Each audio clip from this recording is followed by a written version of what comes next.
Assalamualaikum warahmatullahi wabarakatuh.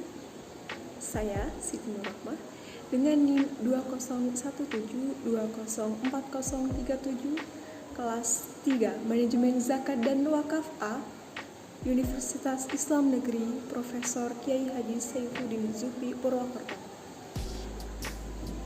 Baik, di sini saya akan sedikit membahas mengenai masalah ekonomi makro yang ada di Indonesia. Salah satunya adalah pertumbuhan ekonomi yang terganggu. Dampak dari permasalahan ekonomi makro yang merasakan adalah kalangan bisnis, pengusaha, dan produksi. Misalnya, pabrik besar dan perusahaan maupun usaha bisnis lainnya. Tidak dipungkiri, jika perusahaan mengalami kesulitan sampai terjadi kebangkrutan, dampak paling luas pun akan menambah ke pertumbuhan ekonomi. Ketika pertumbuhan ekonomi terganggu, tentu saja akan berdampak pada pertumbuhan sektor perekonomian lainnya. Contoh kasus yang pernah kita rasakan adalah kasus masker akibat pandemi corona. Karena virus COVID-19, harga masker semakin melambung tinggi. Masyarakat rela berdesak-desakan membeli masker sekalipun dengan harga yang sangat tinggi. Pihak penjual pun memanfaatkan momen ini untuk meraup keuntungan 3 bahkan 4 kali lipat dari hari biasanya. Sedangkan dari pihak pabrik tidak bisa memproduksi masker dengan permintaan yang sangat tinggi dalam waktu singkat. Alasannya tentu saja dari operator karyawan. Tingginya permintaan masker 10 kali lipat lebih banyak, didukung dengan pembelian bahan pokok untuk memproduksi masker.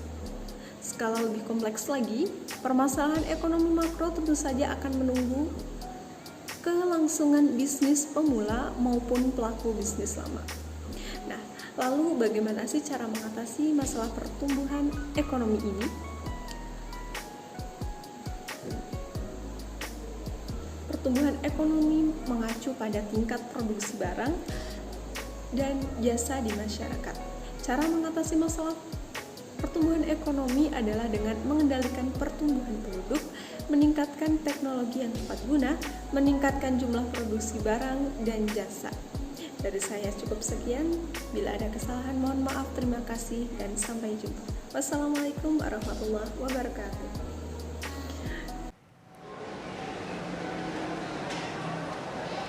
Pasca diumumkannya kasus pertama virus corona di Indonesia, sejumlah warga kembali berburu masker.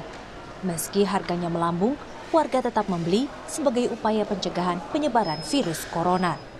Selain masker, warga juga memburu cairan pembersih tangan. Panik banget, makanya saya langsung, sebenarnya ini lagi kerja, terus saya untuk izin untuk cari sendiri, untuk koordinasi untuk satu kantor, biar saya yang cari gitu sih. Mbak, ini kan harganya cukup tinggi Mbak ya, gimana Mbak? Tinggi banget sih ya, kayaknya lebih dari 3 kali lipat kali ya. Soalnya saya biasa beli cuma 50 sih untuk satu boxnya, sekarang bisa 300 atau lebih gitu. Cuman ini aja. 3 box ya? Iya, 3 box karena pemakaian sendiri aja. Ini 300 masing-masing, ini 2,5. Sengaja beli masker plus sama sekalian beli APD buat kantor. Oh gitu.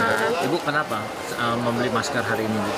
Soalnya di sekolahan anak saya itu kita udah di WA sama sekolahan, itu anak tuh harus bawa masker sendiri dari rumah sama hand sanitizer-nya sendiri. Sementara, pedagang mengaku meski harga naik, pembeli tetap berburu masker dan cairan pembersih tangan. Akibatnya, stok langsung habis alias tak pernah bertahan lama. Penjualan lumayan naik, cuman stoknya cepat habis. Orang main borong semua. Oh gitu. Yang paling banyak yang dicari apa? Kalau untuk hari ini antiseptik